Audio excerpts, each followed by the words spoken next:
Good morning and welcome to our webinar on Sustainable Financing Mechanisms for Energy Efficiency, Part 3. Before we start, my name is Viveka Jackson and I would like to take this opportunity to go through a few housekeeping rules. The chat function has been disabled and we kindly ask that participants direct all questions to the Q&A box. This webinar is being recorded and will be available for viewing and sharing afterwards on the project's YouTube channel and Facebook page. The links will be shared in the chat. We hope that you do enjoy our webinar today, and I would like to take this opportunity to hand over to Neera Singh, the Montreal Protocol Project Manager attached to the National Ozone Unit, to give remarks on behalf of the NOU. Neera?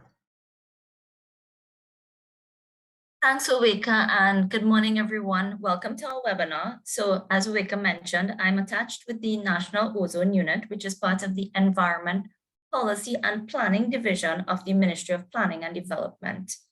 So firstly, welcome to our participants today. This is our third and final webinar on sustainable financing mechanisms for energy efficiency. Sustainable financing plays an essential role in the transition to low carbon sustainable energy and innovation, and is a key element in Trinidad and Tobago's low carbon pathway. So this important webinar series, I wanted to thank the GEF project team for organizing the series. The team is implementing an energy efficiency project through the use of low carbon energy efficiency technology in refrigeration and air conditioning here in Trinidad and Tobago. So thank you to Viveka, Ansem, Janelle, Andrew, and the rest of the team. And I pass it over now to Janelle to introduce our speakers today. Thank you. Thanks, Neera. Good morning, everyone. I have the privilege and opportunity to introduce our speakers this morning. So we're going to start with Ms. Alima Mohammed. She joined BOAS in 2008 in the role of accounting officer. She has since established her niche in compliance and risk management with an emphasis on legal, regulatory, and corporate governance within the area of financial services, specifically the security sector.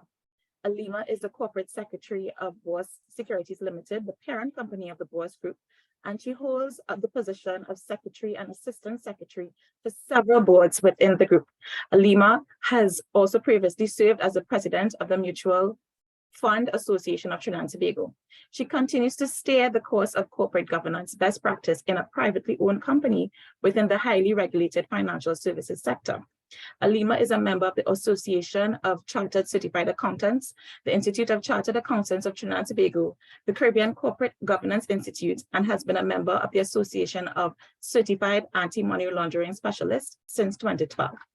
Our next speaker, in fact, our moderator, is Mr. Andrew Dalip Jr.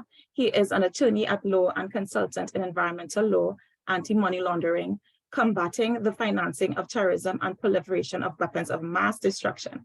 His 24-year career includes experience in all stages of development of environmental law and policy, criminal prosecution, and civil litigation. He served as registrar of the Environmental Commission from 2002 and from 2014 as special legal advisor to the Attorney General. Since 2018, he has served as a consultant on multiple UNDP and FAO projects and is currently serving as a legal expert on the project Energy Efficiency through the development of low carbon rack technologies in Trinidad and Tobago. Andrew also currently serves as a consultant to the national authorities in Trinidad and Tobago and the Americas region on anti-money laundering, combating the financing of terrorism and proliferation of weapons of mass destruction. He holds the degrees of Bachelors of Law and Masters of Science in Science for Management of Tropical Environments, as well as a Certified Anti-Money Laundering Specialist, Certified Global Sanctions Specialist, and Advanced CAMS Audit Designation, and is a Certified Assessor under the FTF fourth round methodology. And last but not least, we have Mr. Sarod Ramkilawan, and he is the Chief Investment Officer at BOAS Securities Limited. Having initially joined the firm in 2007 as investment analyst, he is now actively involved in the areas of portfolio management, treasury and risk management, product development, and proprietary trading strategies. Sarod has completed the BSc in Management Studies at the University of the West Indies. He's a holder of the Chartered Financial Analyst designations, having qualified in 2011 and successfully completed the MBA at New York University's Leonard N. Stern School of Business. And he specialized in corporate finance, banking, and financial instruments and markets. He currently serves as a director of the board of Trinidad and Tobago Central Securities Depository, Boss Securities Limited, Boss Brokers Limited, and the Securities Dealers Association of Trinidad and Tobago. And he's also a chairman of SDOT's Capital Markets Committee. So we have quite a qualified bunch of panel speakers and moderators today. So without further ado, I want to pass it on to Ms. Alima to start her presentation. Good morning, everyone.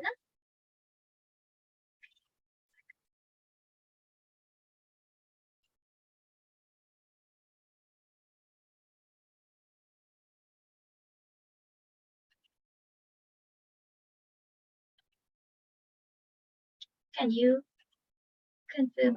1 second, I'm just trying to share my screen. Can you confirm whether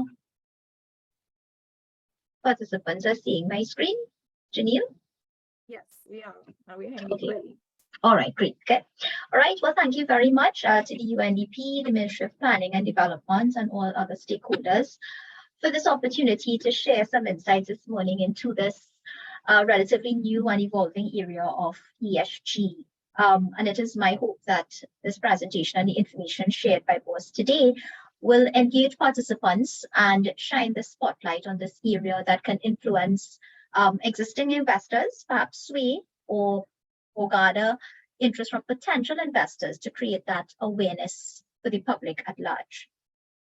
So heading straight into our presentation, what we want to cover today, what is ESG?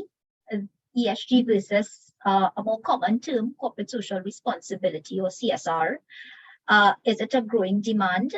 Reporting, benefits and challenges, opportunities, and of course, getting started. So looking at what is ESG, E, environmental, S, social, and G, governance. This term is really a term that is used by investors to evaluate a business's corporate behavior and determine the future of its financial performance. And when we look at the breakdown in each area, you see under environmental, we have climate change, renewable energy, reduced carbon emissions, green building, deforestation, etc. Under social, you have diversity, inclusion, race, gender, human rights, anti-discrimination, bullying, harassment, health and safety, data privacy. And governance, in terms of boards that manage companies, independence, diversity, decision-making, leadership, anti-bribery, corruption, and of course, accountability. And really, when we think about ESG and when we look at ESG, we will sort of try to discuss how ESG is incorporated into businesses or how businesses may look at ESG from the vantage point that not all of the segments of ESG may be applicable to any one company. It all depends on the industry or the operations of that company. And looking at it from that point of view, the company will need to determine, or investors will need to determine what level of each area would be more relevant or more applicable to the business area. So we'll delve a little more into that as we go along. Moving on, we look at ESG versus CSR and corporate social responsibility being a term that many of us are very familiar with, and looking at some of the differences between the two. And as I described in the previous slide, ESG being a term that is used by investors, CSR, we see corporate social responsibility being a form of self-regulation in terms of the business's actions and the positive impact that that business has on the environment, its consumers, its employees, communities, etc. So rightfully so, do you spot the difference? It ought to be clear that ESG being investor driven, CSR being something that the business internally develops as a form of its own culture in terms of, from a business point of view, what are the givebacks, what are the impacts that it would like to make to the environment and the community within which they operate. The second area that we can see in terms of the differences between the two. ESG is measured, it's quantifiable, whether it's qualitative and quantitative, criteria-led, allowing businesses to fully integrate better environmental, social, and governance strategies into their DNA. And as I alluded to when we covered the first slide, to implement ESG into an organization, it is not just an add-on like you would have with CSR, which is something that is done extra or in addition to or outside the scope of what the business operations are. ESG is something that has to be ingrained exactly this into the DNA of the organization. If you are into manufacturing, it would mean that you would have to look at your actual processes, because you're going to be looking at waste, you're going to be looking at things that perhaps more impact environmental and maybe social, depending on the size of the organization. So when you look at ESG, it is more ingrained and incorporated into the organization from a business point of view, as opposed to the CSR activities, which tend to be as a sort of add-on in addition or even perhaps separate from the actual operations of the business. In looking at the data suggests that businesses with robust ESG practices displayed a lower cost of capital, lower volatility, and fewer instances of bribery, corruption, and fraud over certain periods. And of course, certainly, if your focus is on efficiency, your focus is on governance, you will find that it goes without saying, some of these factors would certainly play a part in terms of curbing and reducing instances of fraud, corruption, bribery, etc. Looking at lower costs of capital and so on, I will leave that for Sarod a little later on to touch on to see whether there is sufficient information at this point in time to really support some of these theories. And we see CSR as the lighter touch, focusing on the social impact. And again, as I indicated, it's a sort of add-on to the business's purpose.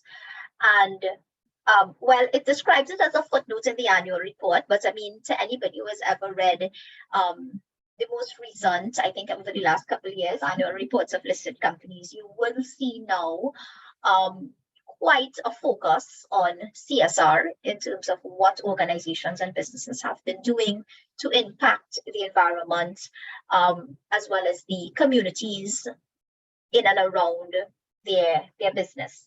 So I would like to say that it's a little more than a footnote, but again, in the international sphere, CSR has been around for a very long time. And like everything else, Trinidad and the Caribbean is sort of always playing catch up, where these are areas which are now developing. I think CSR is sort of forming a little more pronounced. It's a bit more pronounced, but certainly we still have a ways to go in terms of taking it to a mature stage. And then, of course, with ESG being even newer, we'll talk a little bit later about just, when we talk about it being an evolving practice and theory, just how or where have we reached in terms of that evolution. And then the last point, millennials and Gen Zs are to invest 30 trillion in businesses that clearly demonstrates their ESG impact. So who are those investors? When we said, okay, ESG is a term used by investors, who are those investors that are looking now at these ESG factors to determine where to invest their money? And my next slide will speak a bit more on that. In terms of the CSR activities, it includes strategic business management concepts and charities, sponsorships, or philanthropy, which, again, there's a clear distinction between the investor impact versus CSR and what the business does in terms of philanthropy, charity, etc., and that contribution to the business environment. So if ESG is a growing demand, what drives it? What are the drivers? What are the motivating factors that are now, I don't know if you'd say all of a sudden, driving investors to want to adopt or look more closely at these ESG requirements or this ESG theory? And in this study by Morgan Stanley, you have incorporating personal values. So you have individuals or persons, they want their investments to reflect their personal values. This might be something that may be different from what we've seen in the past. And an example of this, locally, again, representing a reflection of personal values may be religious sectors may decide they don't want to invest in certain types of businesses where the operations are at odds with or against their religious values and views, in spite of a financial gain or financial return that might be quite lucrative. Looking at ESG integration, I believe that incorporating ESG may improve my investment results. And I know this has been a common question. Is it that ESG investments or instruments perform better than, non-ESG or regular instruments? And again, we will talk about that a little bit later in the presentation. And then you have this area making up a positive impact. I want my investments to make a difference in the world. And here, we see some of the areas and some of the categories where investors may look to: plastic reduction, community development, climate change, multicultural diversity. And we're seeing more and more what are the issues that investors are looking to. So in the previous slide, we talked about millennials and Gen Zs, and I know many people may already be familiar with the grouping and the age brackets that are classified as Gen Zs, millennials, Gen X, baby boomers. But what we see is that, for years, ESG adoption has really been the focus of millennials and their influence on sustainable investing. But more and more now, we are seeing that even the baby boomers, that generation of investors in that 57 to 77 years, where in the past there might have been a strong focus on a capitalist approach, you do have activism and strong voices coming from those quarters that speak to encouragement of an ESG framework for companies to be good corporate citizens, which I think is quite inspiring in the current environment. And it is increasingly evident that, all generations now wish to educate themselves on how to make these ESG investment decisions and how to best align their investment objectives with their values. So I think that's the key. That's what, when we talk about motivation, and while those in the investment space may speak to, certainly the return that investors would be looking for, I think we're seeing this ESG creeping in more and more, where people want that alignment of their views, of their values with what they invest in. I mean, whether it's all or some, we are seeing that shift and that change. So if it is, we have investors that are looking on for this ESG, and they're looking for this type of framework within investments. Well, what does it mean for reporting? Because obviously, as an investor, to make investment decisions, you are looking for data, you are looking for information that helps you to analyze, that helps you to, determine how do you go about determining whether these companies that you want to invest in have these ESG components. Well, it's difficult, it's challenging, again, because it is an evolving area. It is not something that has been, long in the tooth in terms of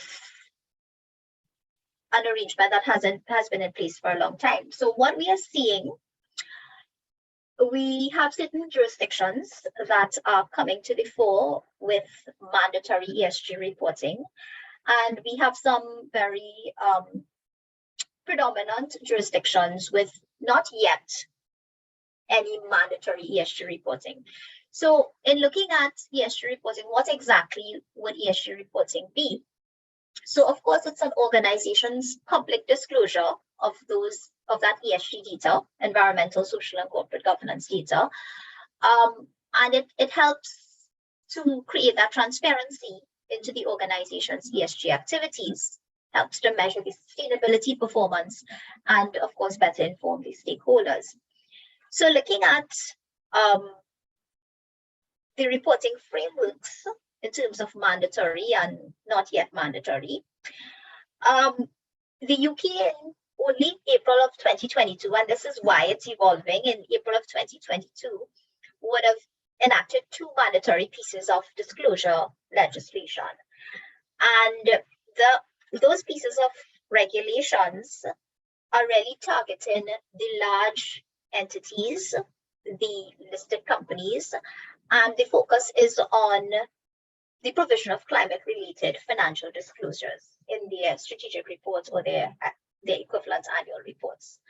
And we hope to see that coming on stream soon in terms of the United Kingdom. In the EU, we have certain large companies being required now to disclose ESG information under what is the non-financial reporting directive. And again, this is for large public interest companies with more than 500 employees. Looking at banks, insurance companies, and other companies designated by national authorities or public interest entities. In Canada, you have, again, in April 2022, the Canadian federal government in its 2022 budget promised to bring mandatory climate-related reporting requirements to, and we see the similarities to regulated banks and insurance companies. And this reporting, while we have that announcement in April of 2022, would not really begin until about 2024. Looking at the jurisdiction of Asia, Malaysia actually has had ESG mandatory reporting since 2016, being one of the first countries to introduce this kind of disclosure requirement. However, in spite of that, 2022, 6 years on, there still isn't any consistent ESG reporting framework. And it is proposed that maybe in about 2 or 3 years down the road, they would probably have a more aligned framework in terms of recommendations for their reporting, their ESG reporting framework.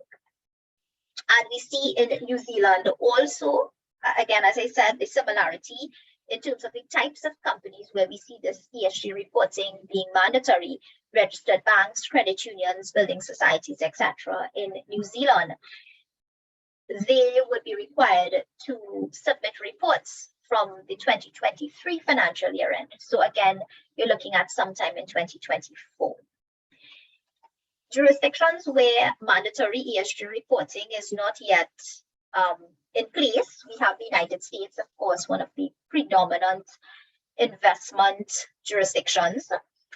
But we are seeing some signs. In May 2022, the US SEC would have amended rules and reporting forms to incorporate for funds and advisors where they are selling an ESG focused product to begin the process of having some reporting available to investors. And of course, this is to prevent ESG greenwashing, which is an issue that we see happening in some areas already.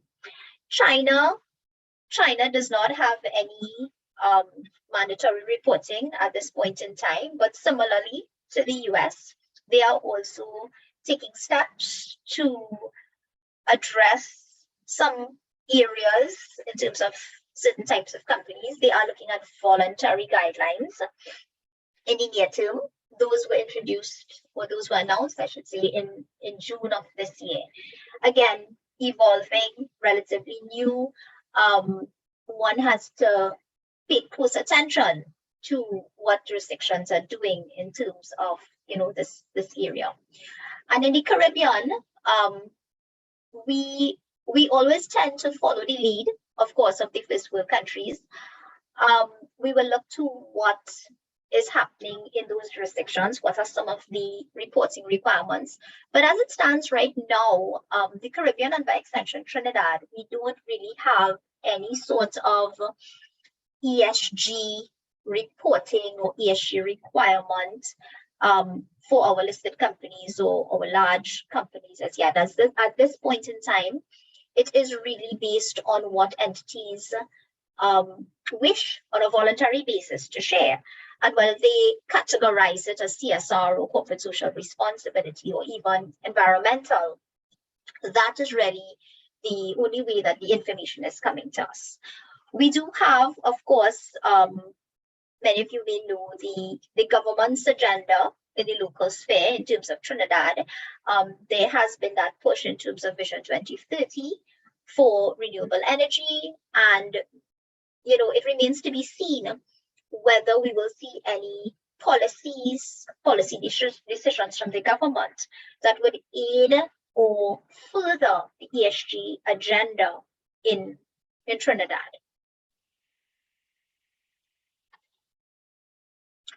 So ESG reporting, and what are some of the areas that we can expect to see, reporting available. And again, this would be more on the international arena. In terms of environmental, you would have climate change, perhaps the impact that the company, their operations, the way that they manage natural resources, pollution and waste. Again, perhaps emissions, energy consumed, that might be some of the pieces of information and data that is shared or reported under environmental. In terms of social, human capital, product liability, safety and quality, stakeholder position, social opportunity. You may receive information on labor practices, perhaps employee diversity and inclusion. And again, remember that at this point, even in the international regime, based on what we just discussed, a lot of the information would be voluntary unless there is a mandatory framework in terms of what companies will be willing to share in these particular areas. Health and safety, employee health and safety, etc. in the social realm. In terms of governance, corporate governance, you have very common things like cybersecurity and so on. How does the board, the management, the leadership deal with some of these issues? So you do have business ethics, corruption, and instability. Revenues generated in countries where you may have jurisdictions in the lowest rankings in terms of Transparency International Corruption Perception Index. From the corporate governance aspect, you have board diversity, executive pay. These are all areas that investors would want information on. And I think, looking at the ESG framework, governance at this point in time, especially the local sphere, of the three, I would probably say that the corporate governance area has been one of the more focused and evolving area in our local jurisdiction, as we've seen a greater push, especially with publicly listed companies, to create that structure and that support for a good governance and corporate governance. And it is, I think, one of the areas where we are seeing changes and rapid developments in terms of resources being made available. Of course, while a lot of those things are being done on a voluntary basis, we are yet to see any type of hard and fast rules or regulations. For us operating in the securities sector, it is something that we have seen coming down the pipeline with that increased focus on governance. And in Trinidad, we do look at the UK governance code. So once those larger jurisdictions have these processes and these frameworks in place that are well charted out, you would find that eventually our Caribbean jurisdiction, Trinidad included, we are coming up. I mean, again, we are still behind in terms of the others, but we are quickly coming up to speed in terms of this particular area. So that, that has really been my observation when we look at this ESG framework. And if we were to try to put some sort of measurement as to, as a jurisdiction within Trinidad and Tobago, where we are in terms of this ESG reporting. So I will invite Sarod to take us through the rest of the presentation, starting with, of course, some of the benefits and challenges. Okay, thank you, Alima. And the rest of the presentation is fairly brief, so have no fear. So Alima would have spoken a lot about the concept of ESG, and she would have touched a bit on the impact from an investor perspective and why it is becoming increasingly important for investors. Now, there are a couple of challenges and certainly some benefits associated with utilizing or implementing ESG factors as a potential screen for your investments or potential criteria. One of the benefits, having been or being relatively new, is that there is that growing investor awareness. As Alima would have alluded to earlier on, it's not just focused on one particular generation. It's spanning across more and more generations as they try to incorporate some of their own personal or corporate values or institutional values into their investment practices. So that is going to, in itself, with that growing demand, create that growing investor awareness. And at the end of the day, ESG is about doing business right. And doing business right with that growing investor awareness and perhaps activism is expected to lead to enhanced returns over time and indeed sustainable longer-term returns. In fact, it's sort of a chicken and egg situation where at this particular point in time, while the ESG is perhaps relatively a new catchphrase or buzzword, the fact is that companies that do business right over the long term tend to be more successful, have more staying power, and generate above industry average returns, as opposed to those that might cut a bit of corners or perhaps lapse in some of their ESG practices. One of the other benefits as an investor utilizing the ESG framework as one of their potential investment screening criteria is that there are more and more investment options that are coming along, which we'll talk about shortly. Having said that, the challenges really of implementing an ESG screen as part of your investment process is primarily identifying those ESG options. While there is a lot of work being done by multiple agencies in terms of creating some sort of universal or at least comparable a way to identify companies that do have strong ESG practices, it is still relatively a challenge. And when you take a look, for example, at the local environment, sometimes, so more often than not, corporate social responsibility and ESG are often commingled or intertwined by different companies. So making sure that as an investor, whether you're an individual or an institutional investor, that you can identify those companies that do have good ESG practices.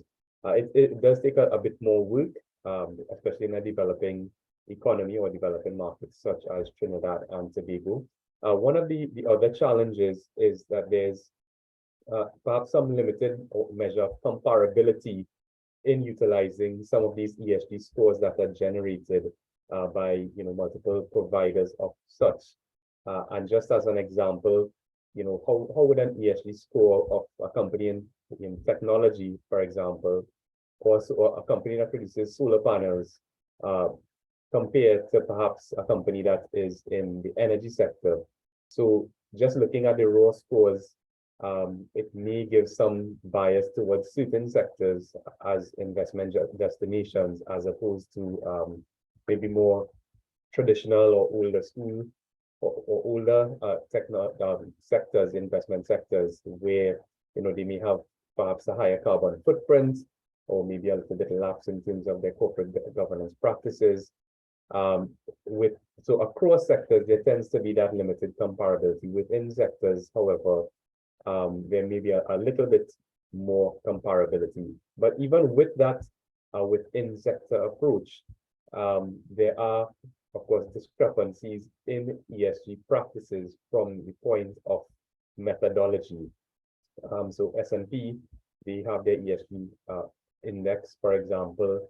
There are other providers, several other providers that do provide ESG scores, and the methodology across providers tends to differ. So whereas utilizing something that's more traditional, like a credit rating for bonds, for example, the Standard & Poor's, the Moody's, and the Fitch rating agencies, the big three, tend to have fairly consistent methodologies and approaches, and those methodologies and approaches often give very consistent or fairly consistent credit ratings. That is not necessarily the case in terms of companies that do provide ESG scoring services. So with that in mind, it does add a slight layer of complexity to the investor that may be wanting to utilize some of the ESG screening criteria as part of their overall investment process. Now, with that being said, we did mention that there are increasing investment options, and if we could switch to the next slide, there are multiple investment opportunities that are coming up. Basically, there are your equities, your bonds, and your exchange-traded funds. On the equity side, at the local level, there's no formal ESG scoring framework that is really or has really been implemented. And given the, I would say, fairly limited menu of investments on the local stock exchange, it's unlikely that those ESG scores would be implemented by perhaps a local provider. So it may be at the discretion of some of those publicly listed companies who may wish to get an ESG rating to probably enlist perhaps a more prominent regional or international provider to give them some type of ESG score. At the international level in the equity space, however, it is quite different. Many of these companies, the Fortune 500 companies, and others at the global level, they do have those ESG scorings, even if they don't actually engage a particular provider to give them a score. As part of an overall service, there are providers that do their own screening and scoring of companies on an ESG basis at the international level. In the fixed income space or the bond space, there are increasingly wide a number or types of financing mechanisms which do have that particularly environmental slant. And of course, green bonds are one of the more popularly referred to financing mechanisms, which are usually used to finance projects that have a climate-friendly outcome. Blue bonds, which are basically a subset of that, would basically focus on projects or initiatives that have a marine-oriented positive outcome at the social or environmental level. And in recent times, I believe Barbados was in the process of accessing blue bond financing. And then there's the social and sustainability-linked bonds, which, as the name says, does have a very positive, should have a very positive social impact in terms of what the funding raised is utilized for. And for investors that don't specifically want to get single stock or single bond exposure, you can look at different exchange traded funds. The iShares Global Clean Energy ETF is one, the Invesco Solar ETF is another, just two examples. But there, again, as ESG becomes more and more prominent and prevalent in the minds of investors, and as a requirement for certainly institutional investors, as part of the screening process, you will find that particularly at the international level, there's going to be an increasing amount of scores that become available. And over time, of course, we expect that the discrepancies in scoring methodologies are going to narrow, and there will be more consistency over time. So those are some of the key factors from an executable perspective for an investor and in terms of getting started. And it's the same as if you were going to just do traditional investments. You open an account with a broker, identify your investment objectives. If it is that you feel you're comfortable enough having ESG as one of those parameters that guide your investment objectives, you can include it. And of course, continuing to do independent research, getting advice from financial professionals, and keeping up to date with trends and news. So that's really more the practical aspects of the ESG topic that we covered today. So thank you very much on my behalf and Alima's behalf, boss. And I turn it over to Andy, our moderator. Thank you so much, Sarod and Alima, and thank you for sharing your very insightful and informative presentation. And this is really done well to put some very complex concepts into much more easily digestible terms. So for our audience, just to put today's session in perspective, in our previous webinars, we focused on investment in energy efficiency and district cooling, primarily from the perspective of project developers and financial institutions. But the aim of the work that the UNDP, Jeff, and Trinidad and Tobago have partnered on aims to achieve a major cultural shift in terms of energy efficiency and environmental impact. And the public, of course, is a key stakeholder in reshaping the market, not only as consumers, but also, as we've discussed today, in terms of being investors. So as the world gets smaller and the investing public in Trinidad and Tobago gets more sophisticated and vocal in seeking that balance between profit and environmental and social impacts that Sarod and Alima spoke about today, knowledge sharing, such as today's session, are quite critical.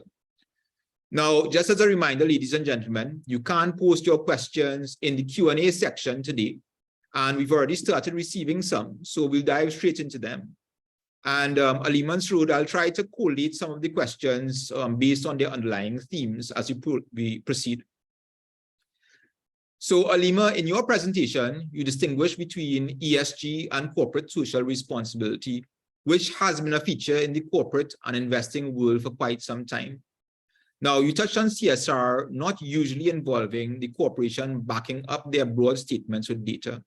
And on the other hand, providing such data appears to be a hallmark of ESG. So can you tell us a little bit more about some of the metrics of ESG performance which the investing public should be paying attention to in determining whether a company's business practices align with their investor values? Thank you very much, Andy. I think that, again, because the era is such an evolving one, looking at what has been done thus far in terms of development of these frameworks for the performance measures or the metrics. We have several global institutes that have been working to develop standards and metrics that I suspect and I suppose will drive the ESG reporting frameworks. And those include the Global Reporting Institute, where they have disclosure standards, or they are developing disclosure standards. We have Sustainability Accounting Standards Board, again, developing certain types of disclosure standards. And we have the World Economic Forum, which is a nonprofit involved in creating this disclosure framework. Some of the metrics that, based on the work done by these entities thus far in terms of the ESG, so in terms of environmental, looking at the emissions, the amount, the scope in terms of emissions in the environmental sector, energy management, the total energy consumed, the percentage green electricity, percentage renewable electricity, waste management, water management, On the social side, we would see employee diversity and inclusion, perhaps the percentage of gender or racial or ethnic backgrounds, labor practices, employee health and safety, pay equity. Now, again, as we spoke about CSR, some of this information might already be coming to the forefront, perhaps not under the logo of ESG, but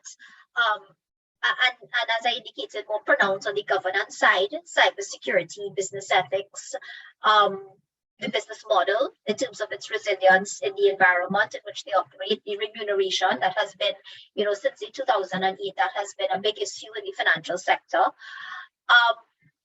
So I think the challenge with the metrics would be, in order to gather the data, entities need to invest in technology, which would be a cost, in order to gather the data or to begin their process in terms of consolidating the data.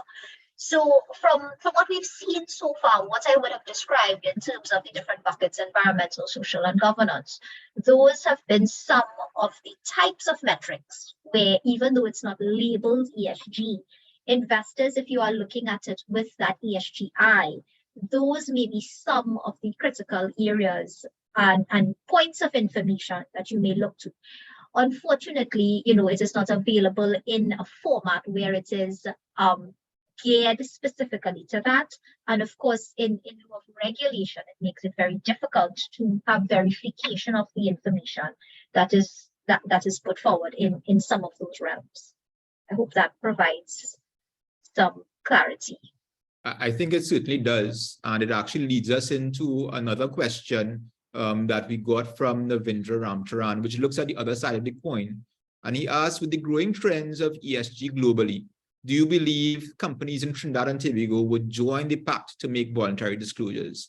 And to that, we would ask, have any locally listed companies been actually putting out data that investors need in order to factor these environmental values into their investment decisions, even in the absence of local ESG scoring mechanisms that Sarod would have mentioned? And how do companies close this gap?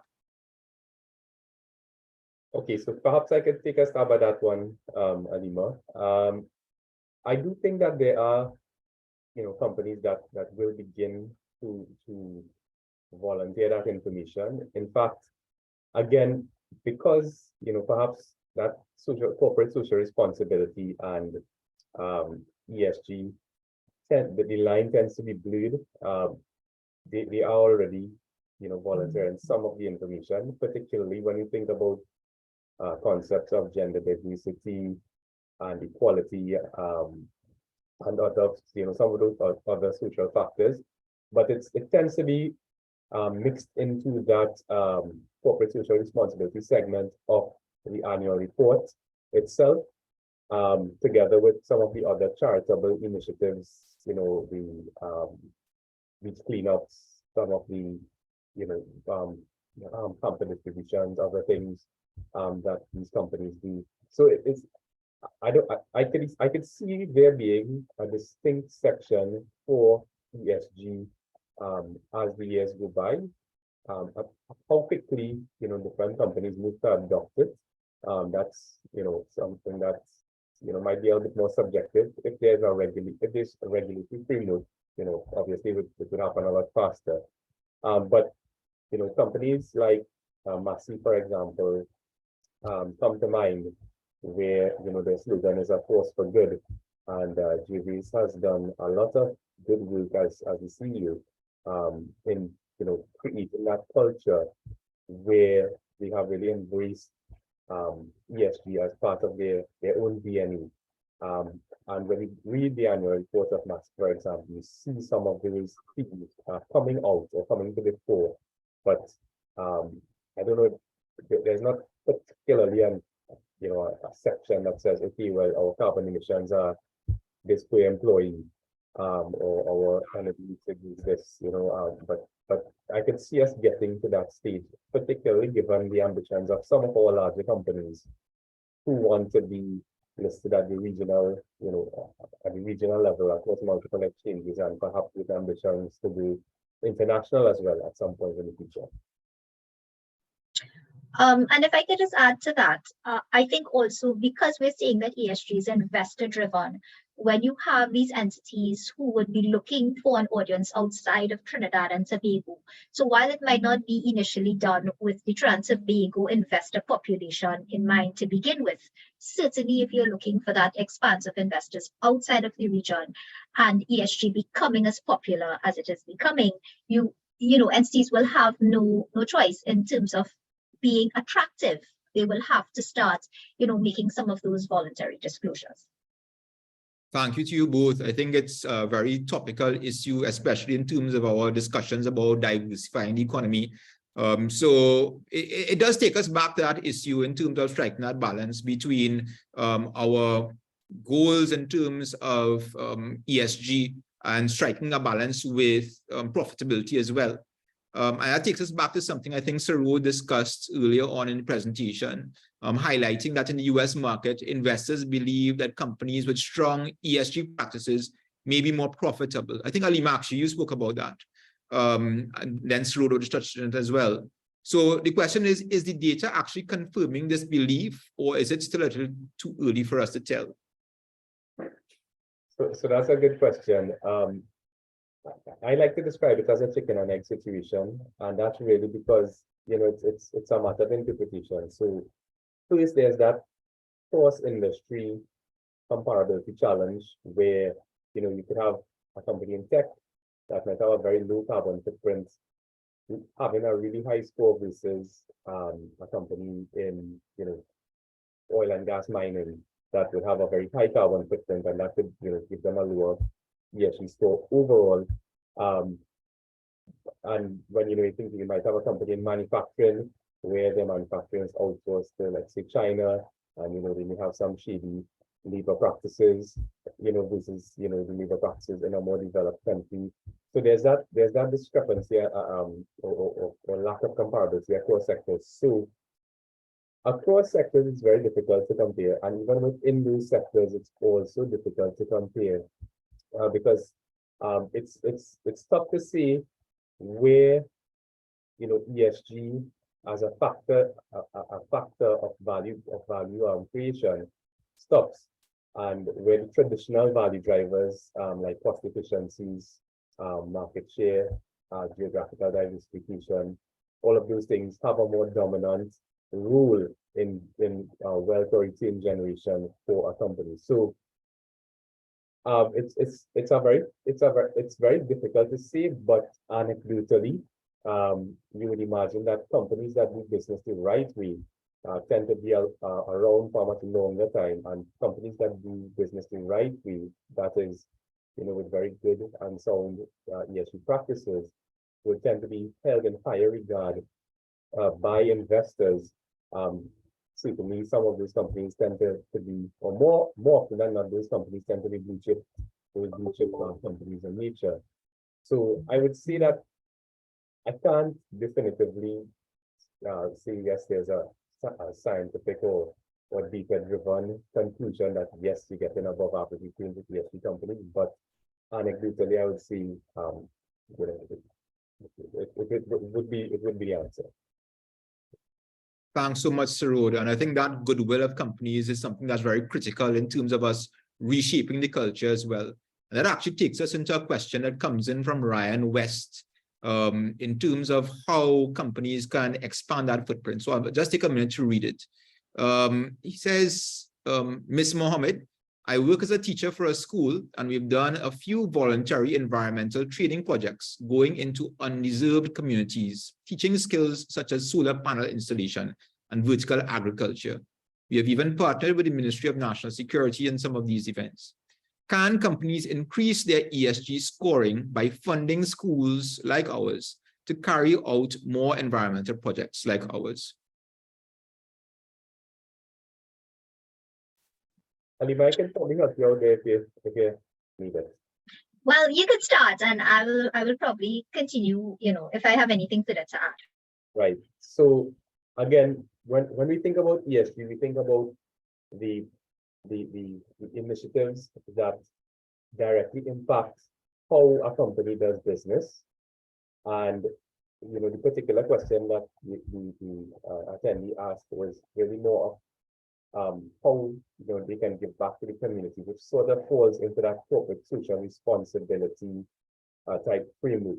So it may not be something that necessarily would improve their ESG score, because the solar panels and the vertical agriculture does not necessarily, let's say, reduce perhaps the company's own carbon footprint, but it does give back to the community, which really is part of a corporate social responsibility mandate.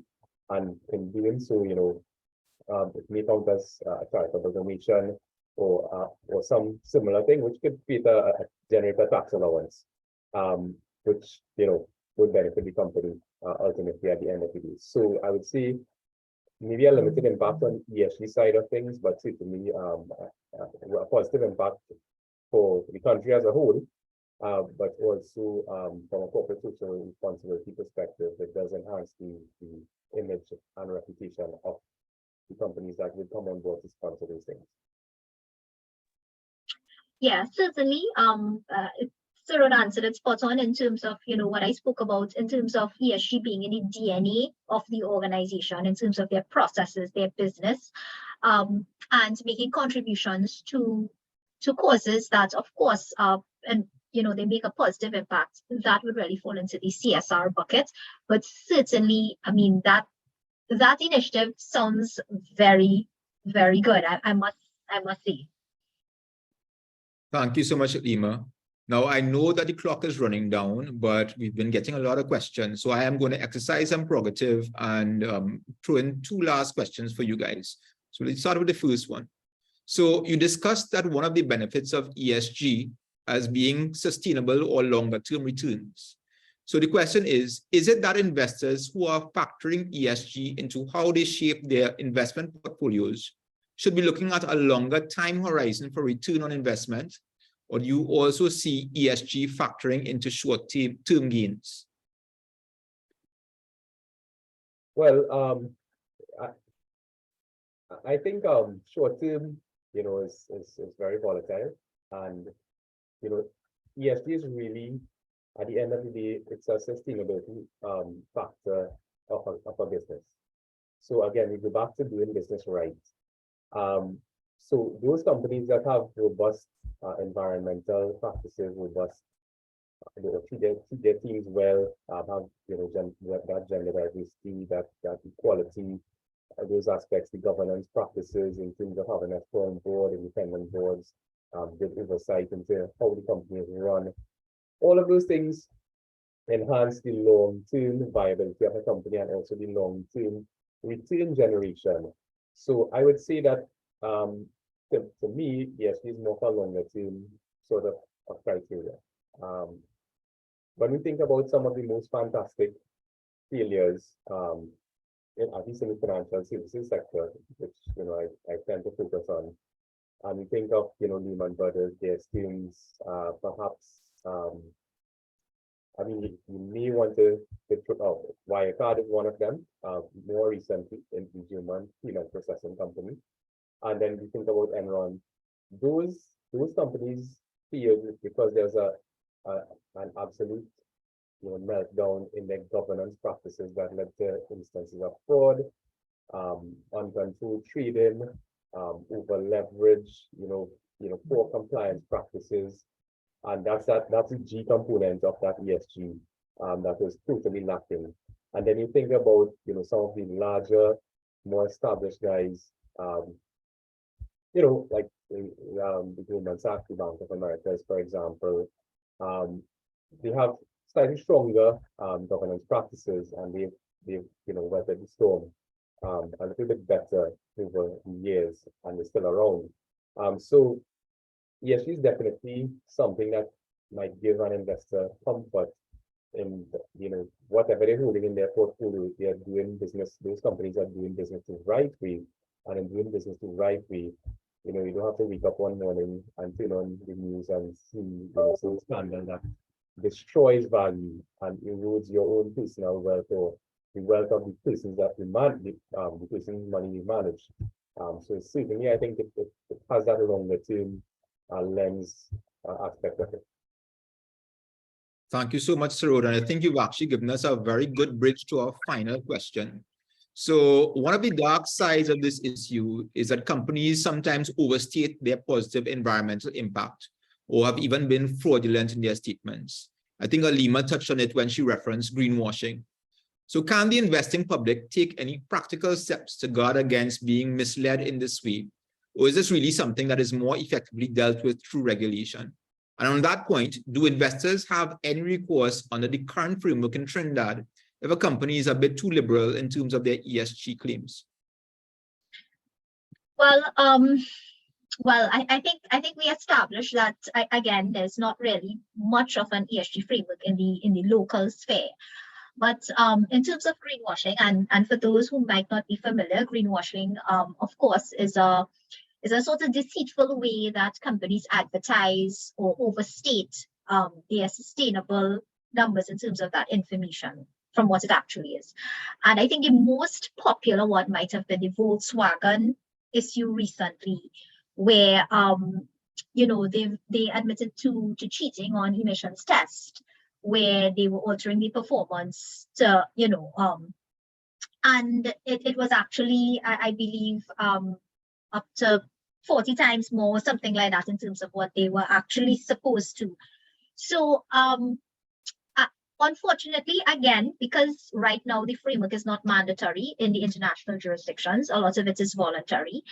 I think for the concept of greenwashing, though, it is more an advertising or information that is made available to the public. So from a regulatory point of view, that is an offense, that there is an issue involved with that. There are rules and stipulations as to what information, the accuracy of the information that you put out to investors. So that, from that point of view, Andrew, might be the only leg I can see that investors may have in terms of issuing a complaint.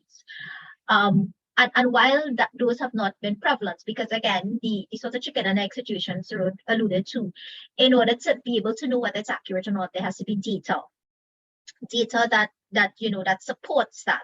So I think it's something that, again, we will see coming more and more. But as it is right now, I think that is the sort of scope in terms of looking at it from that point of view, where you have discrepancies or where you have companies trying to overstate in order to be very attractive to investors. And prudent investors would certainly want to make sure that they're not being lured into that without some form of recourse if it is that the information turns out to be false or misleading.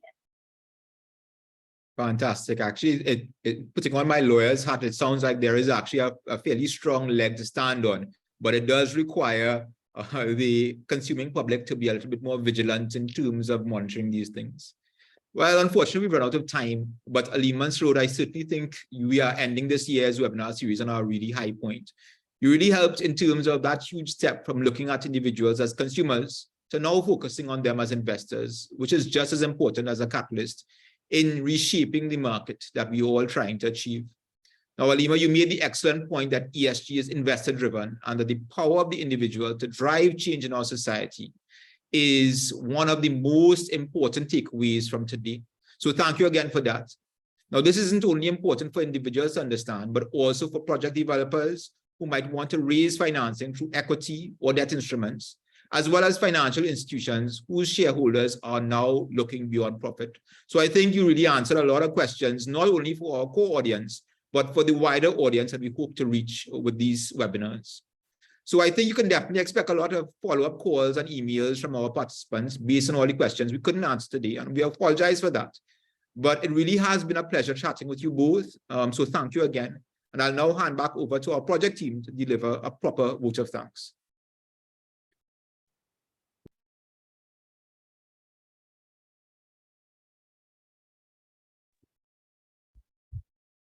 All right, thank you very much, Andrew. So good morning, everyone. Panel representatives from both the government of Trinidad and Tobago, private sector, financial institutions, academics, and our valued stakeholders. It is truly my pleasure to come in at the end of such an excellent webinar. It was very eye-opening for myself, and I believe most of the attendees on this call. This presentation is timely as the project progresses towards catalyzing, as Andrew would have said, a market change in Trinidad and Tobago towards the utilization or the uptake of sustainable technologies. You know, this presentation entitled ESG, Changing the Investment Conversations, allowed our speakers to share information and insights as it relates to defining ESG versus CSR, ESG reporting, and you know, Sarud came up at the end in enhancing, doing our part, identifying the challenges and benefits, and the role that we play as an investor, and of course, where we'd start in considering the ESG conversation. This session comes at a pivotal point in the project, since we would have engaged 2 district cooling sites, one in Central and one in South Trinidad and Tobago, where we'd showcase energy efficient cooling. This initiative, yes, it would address the environmental concerns of the cooling sector, but also creates a need to access sustainable financing and also create opportunities for investments that would require viewing through an ESG lens. With this said, I'd like to thank the team from Boss Securities Limited and welcome you guys on board as a stakeholder of the project, Ms. Alima Mohammed and Mr. Sarud Ramkilawan, for this excellent presentation, the insight shared, which I believe would equip us now to engage in the ESG investing conversation. I'd also like to thank the team from UNDP, Ministry of Planning and Development, for all the support in this webinar series and the others conducted during 2022. Right, as Andrew would have mentioned, this is the last session for the year, but during the week of the 14th of November, the project would be hosting 2 training seminars entitled Investment Analysis and Finance, geared towards lending agencies and project developers. For those of you who would have registered for this webinar, we'll be sharing an invitation and a form for you to complete so that you all could join us either in person at UAN or virtually. Right, I urge you, our valued stakeholders, to take advantage of this session as our district cooling specialists, DevCo, out of Sweden, would be on site in Trinidad and Tobago to facilitate these 2 sessions. So I look forward to seeing you guys there. Finally, I'd like to thank our valued stakeholders for their attendance and interactions in not only this webinar, but all the webinars the project would have rolled out in 2022, and your continued support as we not only contribute towards a sustainable cooling path for Trinidad and Tobago, but do our part to impact the world. Thank you very much.